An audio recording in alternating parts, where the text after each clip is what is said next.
you all please stand, put your hand over your heart? And the colors can be presented.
Boys and girls, we have something very special planned for you that I promise will be super, super cool, okay?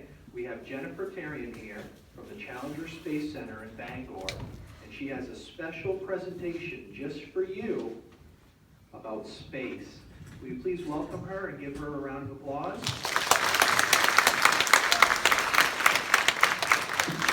All right, you can all hear me? All right. Well, good morning, everyone. I'm excited to be with you today. This is an exciting day. It's an exciting year in space for those of us here in Maine. Do you know why? Well, there is a Maine astronaut in space right now, and there are 49 astronauts, okay? There are 49, and they take turns going to space. There are 2 of those 49 are from Maine. So we live in a state with not very many people compared to the country. So it's a big deal that we have 2 astronauts from Maine. And one of them has been to space before, and he's getting ready to go back in April. And the other one is in space right now. And she's having an extra special day today because she is doing a spacewalk, which means right now she has on a big white suit, and she's gone outside of the space station to do some work on the outside. So she's literally in space. She's not even inside of the spacecraft. And so that's happening right now. And this is her second spacewalk, and then she's doing another one next week as part of her mission. So I'm going to talk to you today about life in space and about our two main astronauts. And I want to start, though, with just mentioning to you what the Challenger Learning Center is. Raise your hand if you've ever been to the Challenger Center in Bangor. Anybody? One, two, a couple over here? Great. So the Challenger Learning Center of Maine is for everybody in Maine. We just happen to be in Bangor. So we have, we do camps and we do school groups. So school groups come to us to do programs, and then we do family nights. So the pictures at the top that you see, those two pictures with a lot of people in blue suits, that was the time that we had astronaut Chris Cassidy at the center. That's me on the end, and then our director at the time, Chris, is in the middle, and two of our other staff. And then the other picture is the time that Jessica Myrick came to the center, and so she's the one who's in space today. So hopefully when she comes back and when Chris comes back, we'll get a chance to have them come to Maine and talk with groups like I'm doing today. So one thing I want to explain right at the beginning is that I am not an astronaut. I get asked that a lot when I'm wearing this suit. I work at the Challenger Learning Center as the education director. So if you came to the center and I was wearing my blue suit, I would be the commander and you would be the astronauts or mission controllers. Right? So that's, we kind of role play. We do what it's like to go to space. And so we do that in our simulators. So these are pictures from the center. The first one is our mission control room. Have you heard of mission control? Mission control is the place where they do the work to keep the astronauts safe. And they talk to them all the time, and they do a lot of research. And then in the middle, we have a room we can show a launch in. And then on the other part of the center, we have what we call a space lab. It's set up to do experiments to practice what it's like to be an astronaut in space. We call it a space lab, but do you know where people, when astronauts go to space, do you know where they go? What do you think? Yeah.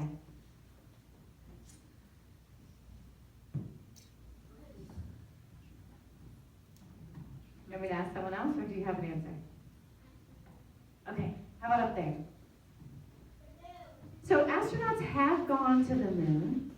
Astronauts went to the moon in the late 1960s and early 1970s. So we went to the moon, but it's been a long time. But we're getting ready to go back to the moon. Okay? There's one place that astronauts are now. I'll give one more try. They're in the basketball shirt. We send satellites and spacecraft without people to the faraway places. So the place where we are now is called the International Space Station. And I have a picture that you'll see as we go. Before I get into the details of what's happening in space right now, I do want to mention why the Challenger Center is here in Maine. What happened is there was a special mission, maybe your parents or grandparents would know about this, where they wanted a teacher to go to space. It's a really cool idea. And students were going to do experiments in class, and the teacher was going to do them in space. Sadly, there was an explosion. So the teacher and the astronauts died in that explosion, and it was a really sad time. But the good news is that their families got together and said, how can we remember them, but have a place where kids could still be part of a mission? And so they came up with the idea of Challenger Center. And there are Challenger Centers in 27 states and 4 countries now. We're lucky that we have one here in Maine. And many of you may get a chance to visit there in the coming days. So we right now, obviously we're on Earth, right? We're all on Earth? Okay, good. See the little picture above the Earth with the gray pieces? Those are solar panels. That is the space station. That's where Jessica is right now. And that's where astronauts go. It's not far from Earth, but it's in space, so we can do experiments and we can get ready to be ready to go back to the moon. And then after we go back to the moon, do you know where we want to go next? Up in the back. Mars, that's right. So we're hoping that by the time you guys are grown up, we'll have it all figured out, and we'll be able to have the technology to have the rocket that can go there with people. We know how to get there. We've sent rovers there, but we need to know how to live there and how to get people back once they go. It'll be like, it will need a lander, but then if in the moon missions, they had to have somebody stay in space all the time, and 2 people landed, and then when they were ready to go home, they went up and joined the rocket. We won't be doing that same thing when we go to Mars. There's a moon right near Mars, even closer than our moon is to us, and we're thinking that that may be where there'll be a mission control on the moon of Phobos, and then the astronauts will go back and forth. So, we say this a lot at the center, failure is not an option. It's kind of known as a NASA saying. It doesn't mean that things don't go wrong, it means that we don't give up. So it's a good thing to keep in mind, that sometimes things are hard, we can learn from hard things, and we can keep going. So, can you imagine if you were working in mission control helping the astronauts, would you give up if they had a problem? I hope not. So it's very important. We have mission control. This is a picture of the United States Mission Control in Houston, Texas. That's where they're always working to make sure the astronauts are doing okay and that their science research is going well, and they talk to them all the time. So when Jessica today is in space, somebody is in mission control on a microphone telling her exactly what to do next on her spacewalk, so that she knows, just be very careful when she's out in space to do things just right. They also watch where the space station is. Can you all see that, those 2 little lines that go across the map? So those show you the path of the space station. Raise your hand if you've seen it go by. Has anybody? So if you haven't, your family can look up what time it's going to go by. Usually you want to do it when it has to be dark out, but dusk is good, just the beginning of night. And if you look up in the sky and you know it's coming, it will look like a star. It's a bright object. That's the sun shining off of the solar panels. That's what you see. And all of a sudden you know it's a space station because you see it, you see it, you see it, you see it, and it disappears. It didn't go out of view. It's just that the angle changed, and so you couldn't see the reflection anymore. And that's how you know it's not a plane, because it disappears in the middle of the sky. That's how you know you saw the space station. So we have, not moving. It's thinking about it. So I'm going to talk to you a little bit now and show you 2 little video clips. One's about Jessica Meir, one's about Chris Cassidy. And it got too excited because I clicked so many times. I was back up. All right, so she's Dr. Meir because she's an astronaut. She also earned her PhD in marine science. She's been to Antarctica, and she's done a lot of underwater work. And so I'm going to go ahead and play this for you. Born and raised in Caribou, Maine, NASA astronaut Jessica Meir holds a Bachelor of Arts in Biology from Brown University, a Master of Science in Space Studies from the International Space University, and a doctorate in marine biology from Scripps Institution of Oceanography. From 2000 to 2003, Dr. Meir worked for Lockheed Martin's Human Research Facility, supporting human physiology research on the Space Shuttle and International Space Station at NASA's Johnson Space Center. During this time, she also participated in research flights on NASA's reduced gravity aircraft and served as an Aquanaut crew member in the Aquarius So NASA has an underwater mission. They call it NEMO. And when you're an underwater astronaut, you're called an aquanaut. The thing that's always driven and excited me is exploration in general. So I think I've always been attracted to these extreme environments, places where fewer people have been, where conditions are a little bit more harsh, a little bit more rare, and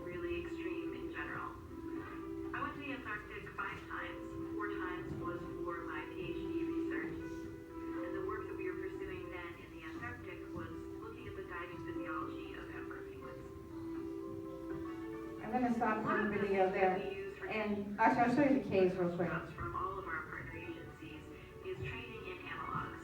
So if you try to think, what are useful training platforms on the Earth? How do we replicate all of the characteristics of a space mission? One of the analogs that the European Space Agency developed is called CAVES, and it's a technical caving mission. So the CAVES training mission was in this very extraordinary cave in Sardinia.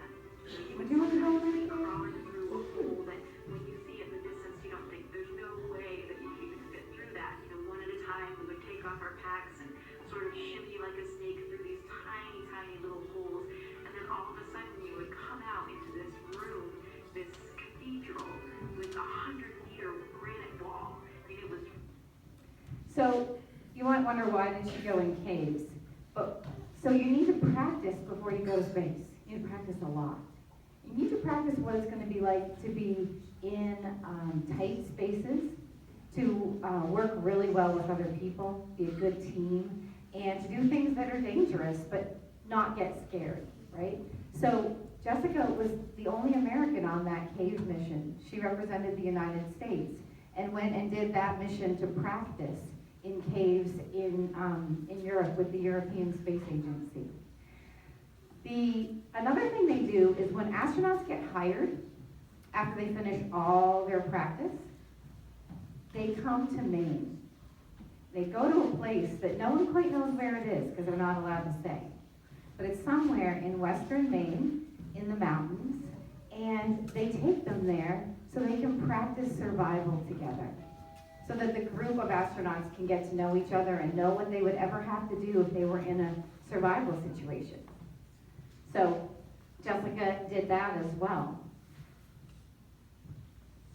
I want to show you a little bit about Chris Cassidy too. So he's our other astronaut from Maine. I was just like every other boy. I mowed lawns, had a couple odd jobs in restaurants and things in the summertime, but that was all to really pay my gas to drive to the basketball court. Cassidy left York after high school, first for a year at the Naval Academy Prep School, and then on to Annapolis, where he earned a bachelor's in mathematics. Next stop was San Diego to begin training in special operations as a Navy SEAL. After 4 years stationed in Virginia, he earned a master's in ocean engineering at MIT. And about that time, he became aware of a fellow Navy SEAL who'd had a similar career arc to his, astronaut Bill Shepard. So one day I actually met him or called him, and he gave me some great information, and I thought, you know what, that sounds really like a really fun job. I think I'd like to do that. So I was probably 26 or 27 when the idea first popped into my head.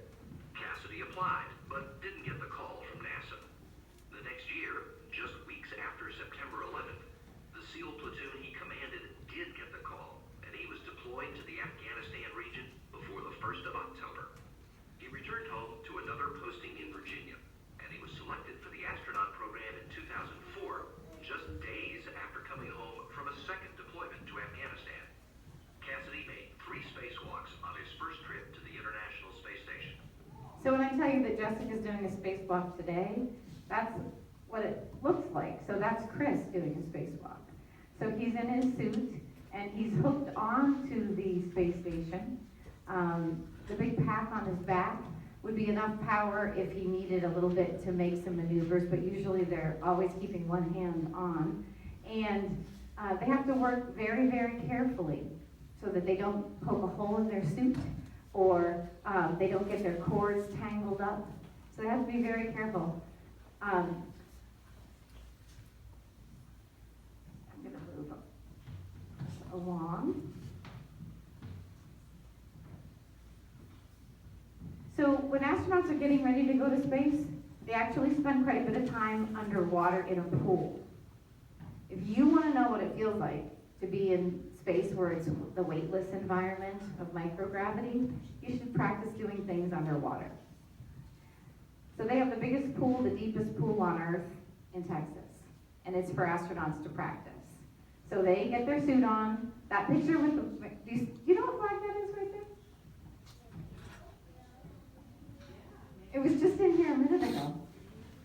What is it? is the Maine flag. So the reason why they're holding a Maine flag is that man is from Maine, and he trains astronauts. And the person in the white suit is Jessica from Maine, who's getting ready for her practice. So she had on her spacesuit, just like the one she's wearing today, in space, and they put her underwater so she could practice what it's going to be like. And the pool is this huge room that they can put the pieces of the space station in for practice. And the mission controller, they have a mission control room there, and they can practice their job, practice how to help astronauts when they're in space. Do you think you have to be really serious if you want to be an astronaut? You should be serious, right? You should work hard, right? Do you think when they're in space, they spend every minute just working hard, working hard, working hard? No. Because they want to take some breaks too, right? So being an astronaut is hard work, but it's also a lot of fun. I'm going to show you a clip in just a minute, but I want to show you Jessica getting ready. She's putting her arms in a glove box to run an experiment. That'll be the same experiment she would have done in space. And actually, 2 weeks ago, she did an experiment with some mice. Do you know there's a place in Maine that's famous for its mice? So at Bar Harbor, there's Jackson Lab. Jackson Laboratory is known all over the world for having the best mice for research. And so mice from Maine went to space in December. And they just came home last week. Yeah, mice. And so Jessica got to do some tests with the mice that were from Maine, and then she sent them back, and now they're back doing their research down here. So she had to practice that. But see that big smile on her face? In this picture, she's wearing an orange suit. When they're wearing an orange suit, they are practicing flying planes. So even though she wouldn't be flying when she doesn't have to control her rocket to fly it, but they have to practice being able to fly, and that's another thing where they can practice what it's like to be really careful, and because it could be dangerous, right? So, you saw these pictures before on the other slide. We have Chris when he was little, and we have Jessica when she was growing up in Caribou. When he was little, he had no idea what he wanted to be when he grew up. I'm sure there's a lot of you who have no idea what you want to do when you grow up, right? But then there's some of you who do have an idea. And so Jessica knew exactly what she wanted to do. And they both ended up as astronauts. Chris, as they said in the video, went into the Navy, and then he became an astronaut. But he didn't get in on his first try. He had to try it twice, and so did Jessica. So they had to keep trying, and then they get picked. So, can you imagine what it would be like if you got picked to be an astronaut and you did all your practice? You think you'd be excited when you get to space? All right, let's take a look at this picture. This big picture, it's going to be a little blurry because it's a picture of video. Can you see how excited Jessica is? Her face is a little dark, but she has a huge smile, and you can even see in her eyes she's really excited. This is the picture from when she arrived in space. And then up in the top, she's also taken a little Maine flag to space too. So astronauts, obviously they have to do normal life things, right? I'm sure you eat something every day. You have to eat in space too. There's special ways to package their food. You can see it's dehydrated, so it doesn't take up much space, and it would be very dry and packed tight, and then they can add water back in. And so the picture in the bottom is showing you when they put it up to a machine to put the water in, and then they can eat it. That's Chris showing you that he's opened his pouch and he's got his spoon. The top one, with the honey, you recognize that honey jar, the bear, that's the honey jar? So they sometimes take regular jars to space if there's, that plastic one is okay. And he has in his white bag a tortilla. So here's a a suggestion for you for a snack someday or your lunch. Astronauts like to make peanut butter and honey tortillas. Because they can bring peanut butter and they can bring honey, and they take tortillas instead of bread because they last a lot longer and they don't have the crumbs that would get into your equipment or into your eyes when it's all kind of moving around. So they can have fun with that though. See, he's not holding on to anything. He's got his honey and his peanut butter and his tortilla all just, they appear to be floating, right? So they want to have some fun. The picture up in the top corner is Chris Cassidy, but he looks different. Do you notice what's different? What's different? He's old. He's not actually any older, but he's bald, right? He didn't lose his hair. He shaved his head because he thought it would be funny. So they have to do normal things. And the reason he shaved his head is because Luca, an Italian astronaut, who coincidentally is also in space right now, he was on a mission with Chris, and now he's been on a mission with Jessica. So that's kind of interesting. But Luca has a bald head all the time. So he thought, you know what? I'm going to welcome my friend Luca when he gets here, and I'm going to have a bald head like him. And Chris did another funny thing where he was in space with an astronaut from Canada named Chris. And so Chris thought it would be funny if he put a fake mustache in his pocket. And so when he got to space, he came out, and people were looking at like, wait, who is that? Because it was Chris Cassidy wearing a fake mustache, because he wanted to look like the other Chris, because he has a mustache. So they have to have fun. Jessica just celebrated Christmas and Hanukkah in space. They still have to celebrate holidays and their birthdays. And I want to show you this little clip. Let's get us of what it looks like when they're doing these things in space.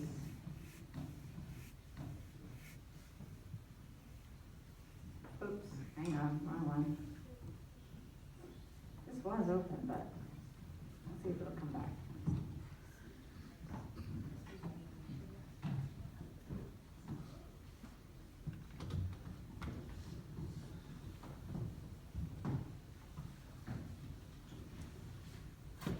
It's just a really quick clip that I want you to see what it's like when they're living and working. The first part of it is going to be Karen Nyberg, who's an American astronaut she was on the mission with Chris, and she's cleaning her hair.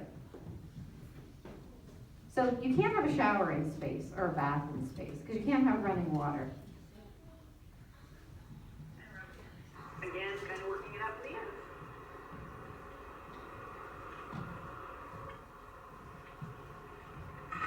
I like to take my towel while I have the shampoo in there. I can see it, but you can't. Hang on. Work it. Because without standing under running water, you kind of need to use the towel a little bit to help get some of the dirt out.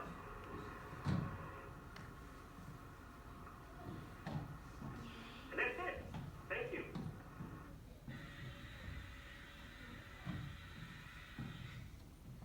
Let me see if I can close the other one so you guys can see what I see.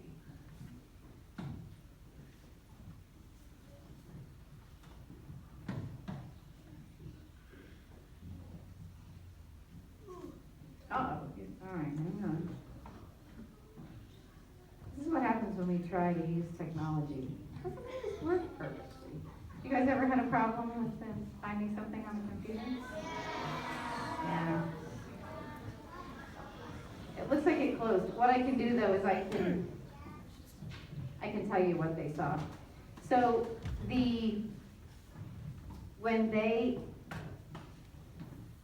if you're in space and nothing falls to the floor because there isn't a floor, so you can take a picture and you can let go of the camera and it'll just pretty much stay there. And astronauts get really used to that. So they come home and sometimes they forget to be careful. And they drop cameras. I've heard about stories where astronauts have dropped their silverware because they're used to just being able to let go, and they can't do that. Another thing is when they're going to eat, I'm assuming you probably use a fork to eat or a spoon to eat, right? Well, another utensil that you have to have in space is they have to have scissors. Yeah. So So they might have like a cafeteria tray kind of a thing, but the tray would hook onto their leg. Their food pouches are all Velcroed down, and they have to have scissors. Because they need to be able to open the packages so that they can eat them that way. Which is a little different than what we're used to. So when Chris Cassidy came home from space, this is another interesting thing that connects us to Maine. We have an airport in Bangor, and that's where the astronauts come home. When they're coming home, they come to Bangor, and then they go back to Texas. And so we welcomed Chris, and he came out of his airplane. He was wearing a blue suit just like this, and he walked into the building, and he was going to give us one of his patches because astronauts always have a patch for every mission, and they get to help design it. And so he wanted to give us a patch to have at the center. But he took it out of his pocket very carefully. He didn't want to let go of it. And then he set it on the counter, and then he reached to his sleeve and pulled out a Sharpie marker. And he was very, very careful. And he was holding the patch down. It wasn't going to go anywhere, but he wasn't used to being on Earth. So he held down his patch, and he very carefully signed his name.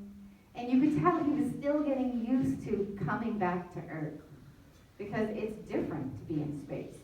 And that's why we do all these experiments in space, to get used to what it's like, so that we can send people in the future on long missions like to Mars. Did you have a question? Yeah. Okay. What is it? How do they get the rovers on the planets? So we can put things in a rocket that has a rover inside. The rocket goes up, the parts of the rocket come apart, and then when it's time, they drop the rover. And the rover usually has a couple of parachutes on it to help slow it down. And the Mars rovers also have a kind of an engine that they turn on just before it lands to force it back up a little so that it won't land so fast and hard, so they can kind of put it down. So they can do all that without people. Those are controlled from California. There's a NASA place called the Jet Propulsion Lab, and there's a new Mars rover going to space. It's called the 2020 rover. When do you think it's going to space? What do you think? Exactly, yes. Yeah. Yes, in the yellow. 40 feet deep. Yeah, very deep. That's a good question. The space station, they can't put the entire thing in there, they put parts in. The whole space station is the size of a football field. So where Jessica is living and working right now is about the size of a football field, but most of the space is solar panels. So the living and working spaces is like if you took a bunch of school buses and you hooked them together. Every piece had to go up one at a time. You kind of get built like giant Legos. And then they can live and work in those. Some are for science and some are for eating or sleeping. How about over here on the end? So not now, not currently. In the very, very early days, the United States and Russia wanted to prove that you could go up into space and basically it wouldn't kill you. So before they sent people, the Russians sent a dog, very famous dog, Latka, and then they sent some chimpanzees as well. And in some of the missions they came back, and in some they did not, because we didn't have the technology yet to actually make that happen. There are very strict rules now on taking animals to space. I've heard them say that they're more careful with the mice than they are with the people to make sure that whatever goes to space. So other things that have been to space, I did read that there once was a cat from France. And then there's been butterflies, mice, fish, insects, cockroaches, a lot of little things. Far back, yeah. How do the parachutes slow down the rovers if there's no air or wind in space? So it does depend on where you're landing. So the moon has some gravity, Mars has some gravity, so they have to factor that in. And but there isn't, you're right, there isn't wind on the moon. You may have heard that the footprints from the astronauts in 1972 are still there.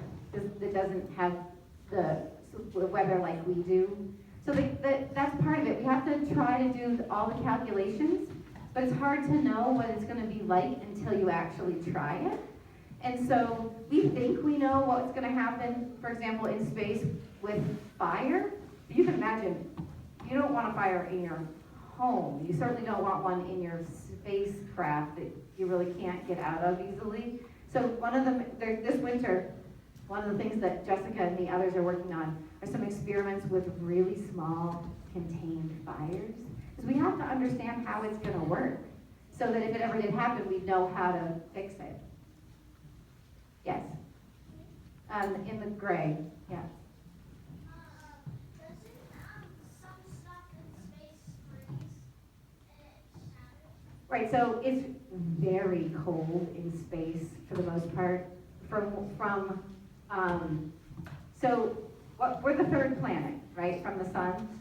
We're called the Goldilocks planet. Well, think about what that might mean. It means it's not too hot and it's not too cold. It's just right for life. And so it's going to be hard to go to other places. And even though Mars is further away than Venus, we don't want to go to Venus because it is too hot. We can better deal with too cold on Mars. And so when Jessica today does her spacewalk, for 45 minutes, she'll be in total darkness because she's on the side of the Earth having nighttime. It'll be cold. Then she'll see the sunrise and over Earth, and then she'll be in total bright sunlight, and then it will be hot. So she is having these major extremes. And so what they do is inside of their suit, they have tubes that run through. Imagine this. It's a cold winter day or a hot summer day, and you have tubes running through your clothes. They have water in them, and you can change the temperature of the water. Nice, right? You can warm yourself up when it's cold. You can cool yourself down when it's hot. So they have to be able to do that because of the extreme changes. I'm happy to answer questions. I just need someone to stop me when we need, before we run out of time. Yes? What happens if something freezes out of space? They can't, because they're not going to take their helmet off. Their spacesuit is basically like their own spacecraft. It's protecting them, it's giving them water, it's giving them a microphone. Here's the thing, have you ever not been able to itch your nose and your nose is really itchy? Imagine if you're on a spacewalk and your nose itches. Woo! Right? So they have a microphone like this, so they can try to kind of get their face around so they can scratch their nose that way. There was a very dangerous thing that happened in space. Do you remember the bald guy? He was on a spacewalk with Chris, and he got water in his helmet. It was very dangerous because he couldn't take the helmet off. So Chris had to quickly help him get back inside so they could take his helmet off so that he was okay. So, yes? How did he get water in his helmet, and is there an end to space? Ooh, there's not an end that we are aware of. But NASA is looking to see if there's other Goldilocks planets, right? So we want to know if other things could live in the universe. Chances are good there aren't other living things like people in our solar system. But every star you see at night is another solar system. I mean, every star is the sun. So they look for planets that are orbiting around other stars that might be Earth-like because they're in the Goldilocks zone, not too hot, not too cold. How did he get the water? There was a leak. The cooling system that they have actually had a leak. So the water he was using to normally keep him hot or cool was actually getting into his helmet. And it got in his face, so he shook to get the water off his face, and then it stuck to his visor. So he was having a hard time seeing. It was very dangerous, but they were able to fix it. Yeah. Yes? How long does it take to go to space? Oh, that's a good question. So, when we launch to space, it takes about 8 minutes to get. First, they have to sit for hours to get ready, and then they launch. It takes 8 minutes to get above Earth's atmosphere. So that's 50 miles above Earth. That's considered when space starts. And then they orbit. So if you're going to the space station, even though it only took 8 minutes to get into space, you have to get lined up with the space station. And so they go around the Earth 4 times, and then they dock. So it's 6 hours to get from the ground to the space station. And another interesting thing with that is, you guys have all been to Bangor? Okay, so Bangor takes you about an hour. By the time, if you drove from school to Bangor and then back home, before you have time to get home, astronauts have gone around the whole world. That's how fast their rocket is going. 17,500 miles an hour. That's how fast the rocket and the space station's going. Can I take another one, or you? Yeah, okay. In the green and the yeah. How long does it take to get to the moon? Okay, so the moon is about 3 days trip in a really fast rocket. The rocket is going, starts out 17,500 miles an hour, and then even goes faster to 25,000 miles an hour. So this is a good question, because if the space station is 6 hours, people always wonder, well, how far away is the moon and Mars? The moon is about 3 days. It takes 9 months to get to Mars. We're trying to get that down closer to 6 months, but even so. So when astronauts go to Mars, they're going to spend maybe a year just in their rocket because of the coming and going. So they're going to want to spend 1 to 2 years there, because it's a big trip. So you're looking at a 2 to 3 year long mission for that to happen. And right now, no one's ever been in space that long. Right now, we're sending people for up to 1 year. So we're trying to get used to that also. Yes, in the pink. Yeah. Is it fun to sleep in space? Is it fun? Is that what you said? Is it fun? Okay, so they have like a sleeping bag. And they can choose whether they want to just let their arms dangle. And if they let their arms dangle, they'll kind of look like a zombie. Other people say, that's weird, that is not like what I'm used to at home. So they want their arms down, and so they keep them down in the sleeping bag. And they can be strapped to a wall if they want to feel like they're on a flat surface. They're probably not laying actually flat, but there's no up and down. So they're on a wall. And a lot of astronauts sleep well. It's kind of like, but also if they don't like that it's not normal, they have to hook their head to a pillow if they want a pillow. You have to hook yourself to the treadmill so you can exercise without falling off. So there's a lot of things they have to do differently. But they generally say they don't want to come back because it's pretty nice not having to worry about Earth's gravity. Yes, in the gray? Is it true that the Earth sinks so fast and we don't even notice? Yeah, so we can't tell, right? So we're moving at the same time that the moon is orbiting around us, and we're orbiting around the sun, and it's all rotating and orbiting all at the same time. It's a hard thing to picture. Who hasn't, let's see, yes, in the orange, Russ, yeah. How large is No, you guys are, eventually you're going to get to a question that I don't like numbers. I don't like, the moon is about 1/4 of the size of Earth, if that helps give you a comparison. You can double check me on that one. But it's, so that's part of the reason why the moon is actually very much like Earth. You know how we have earthquakes on Earth? They have moonquakes on the moon. They've had, and so the moon used to be an active geology volcanoes, things like that. But there hasn't been anything happening on the moon for a very long time. And we can actually look and see what the Earth's surface and impacts from meteors might have been like a long time ago. Because the Earth's always changing, but the moon isn't. Yes, here. Ooh, spacecrafts land in different ways. So when the astronauts went to the moon, when they came home, they had a capsule and it landed in the water. And they were retrieved. Then we came up with the shuttle. You guys all know what the shuttle looks like. It's big and white and it lands like an airplane.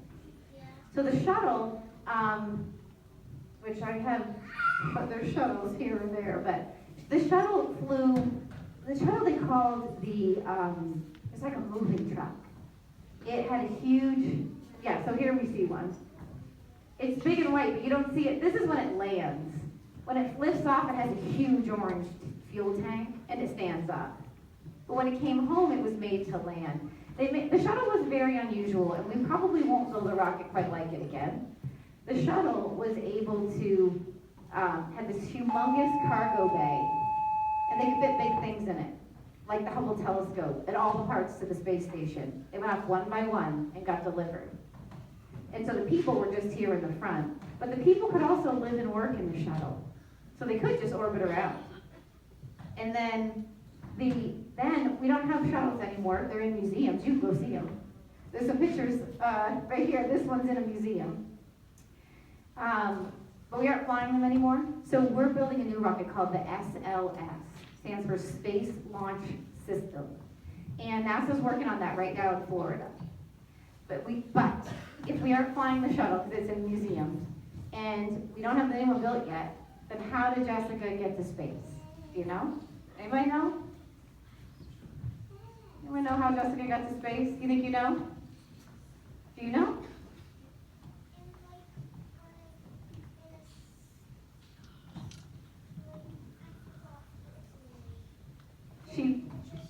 She flew in a rocket. I haven't said its name yet today. The rocket is called the Soyuz. It's a Russian rocket. So right now, the Americans fly with the Russians in their rocket. We go to space together. And so that rocket is more small, like the moon, with a small capsule. So we're going to probably go back to landing. They're practicing landing flat on the ground now instead of in water. All right, there's a lot of hands on this side, but I haven't, okay, in the gray. Yeah. Is there any internet on space, in space at all? Yes.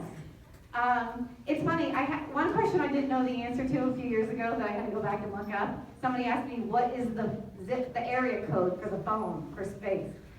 It's actually Texas, because it's connected to mission control. So, yes, they have the ability to talk back and forth. Some is direct connection. It used to be that they would just, a couple times a day, upload and download information. But now they have quite a bit of connection. And the astronauts can talk to their families. They can, on the weekends when they take a break, they can do some video conferences, things like that too. Also, I have two more mini questions. One, what was the first planet, or even not being a planet, they went to, and what was the spaceship's name? So we've never been to another planet yet. Mars will be the first planet that we'll go to. We've only been to the moon and going around the Earth in the space station so far. Okay. Last question. In the black. Yeah. Well, they were getting old. They were 30 years old.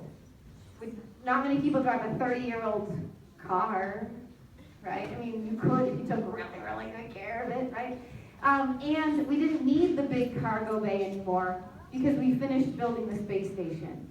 So we're just coming up with new, improved technology and starting a new rocket. Because when you want to go to the moon and Mars, you need a little bit different rocket. And the shuttle wasn't built to go to the moon and Mars, right? Great questions, guys. We could do this all day. We really But I think that we should stop. Yes, I think we should stop. Okay. Go ahead. I think you should. you have some announcements to make. Okay, I guess I'm going to make a really exciting announcement for us here at Opal Myrick. At the beginning of the school year, I had this student, you know, when your students come in, they're all fresh and they're new, and this one student had such a huge interest in space, and she shared with me all her ideas, and she told me that she is going to the moon. Great. She will be an astronaut, and you know, ever since listening to you and the characteristics that you spoke of that astronauts have to have, this student exemplifies all of them. She's a hard worker. She does everything you can imagine. Yeah. My heart's beating under here. So this contest came up from Scholastic and Lego that I could put a student's name in to have them go to space camp in Huntsville, Alabama. And, you know, I think this might say it all. Sunny Hafford, you're going.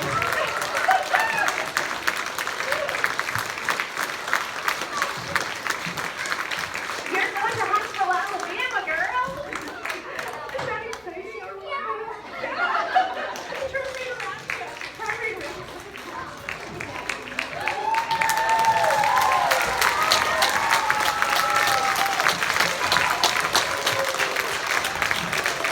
You have summer vacation planned, girl.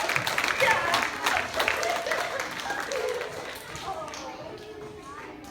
You are going. Sunny, you have been so much fun to work with this year. I've totally enjoyed everything about, oh my goodness, she doesn't stop. And she is one of the kids that, oh, I just need to fix that. So she is going to be a fabulous astronaut someday.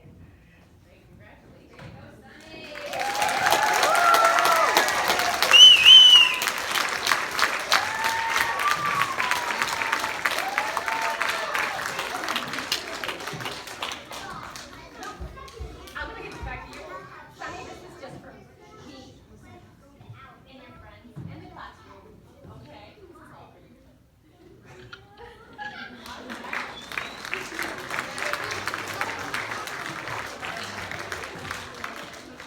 Well, congratulations, Sunny.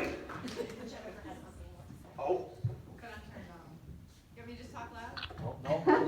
Okay, congratulations. And when your school contacted us and said that this was happening for you, we were very excited for you.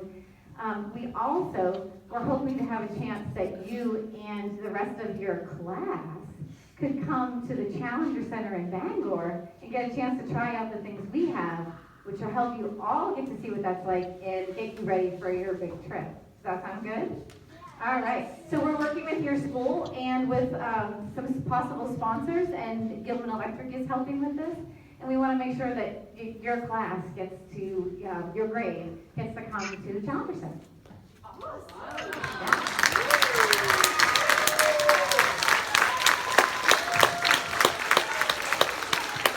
And for everyone, I did bring today some NASA calendars, so these will be distributed around the school. And you guys will have a picture, a signed lithograph of Mr. Camino as well. So we'll leave that for you.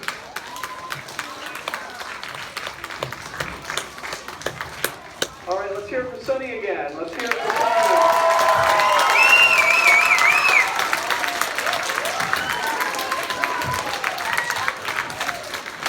Sunny. Sunny, we are so proud of you, but you are an example, boys and girls, that if you don't try, you can't win. It was awesome that you did what you did. So, boys and girls, if you want something, you just got to put yourself out there and try. And if you love something, you got to go get it, just like Sunny did. Congratulations, Sunny.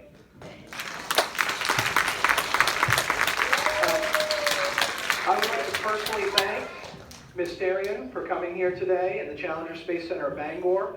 Also, Could you guys give a big round of applause to Mrs. Hutchins? She made all of this happen.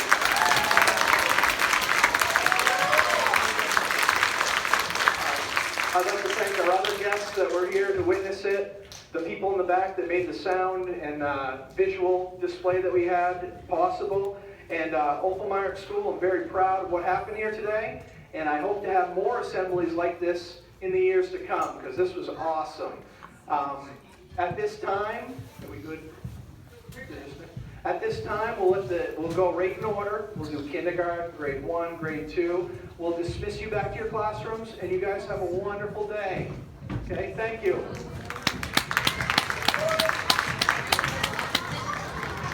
So kindergarten first.